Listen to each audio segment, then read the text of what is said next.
My parents divorced right after my younger brother was born, and so we moved in with my grandparents. My mom, myself, and my brother. They had 8 kids, so there were 13 of us under one roof. It was total Waltons, totally Waltons. We moved into a Christian home, so I was raised in church. My my aunts were more like my brothers and sisters, and every year they would all go to church camp. And they would all come back every year with a boyfriend or a girlfriend. So I could not wait to be old enough to go to church camp so I could get a boyfriend. Finally got to be old enough in the 6th grade. I went to church camp, did not get a boyfriend, but that is where I gave my life to Jesus, at church camp when I was in the 6th grade. And it would be stopping right here if I had stayed that way. I never stopped believing in the Lord, but as I grew, I started to become more of a people pleaser. I started down that road because everybody needs to like me. If I do this for you, then you'll like me, or I'll become, what's that word, indispensable. You'll need me, and then that means I'll have my value. That's where I'm going to get my value, and that's what I was looking for, was my value. I went through a period in my life where I made a ton of money on my own. I was doing it, I was handling it, I was paying all the bills, supporting my kids, getting them whatever they wanted, had a big, beautiful house. I could just throw money at anything. And that's when, and I remember literally saying this because I was, again, partying with my friends, whenever the kids were with their dad, having a great time. And I remember, because not once did I stop believing. Not one for 1 second, not once. But I'd have conversations like this. I got this, God, I'll be with you in a while. But I remember literally putting my hand out as if to do that to the Lord.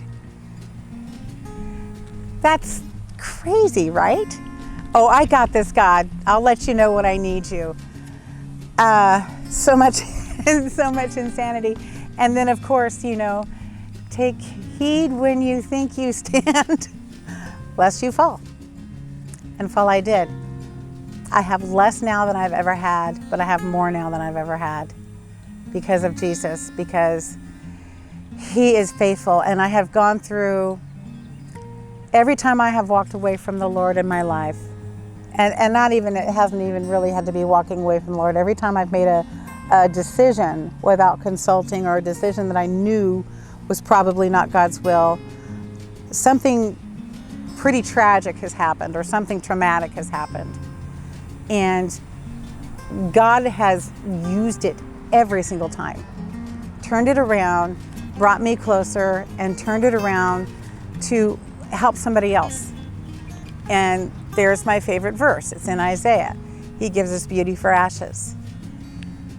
I just have to remember to give Him my ashes so He can give me the beauty back, because shame is probably one of the hardest things that I still have to struggle with if I am not where I need to be in my spiritual fitness.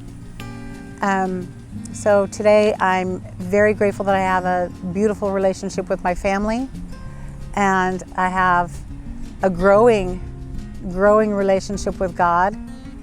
Hopefully will always be growing. I'm enjoying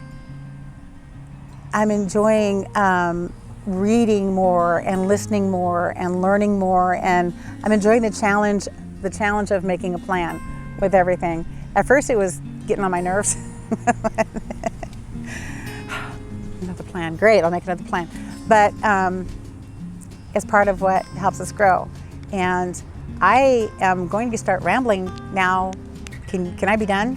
You're done. No. That's good. No.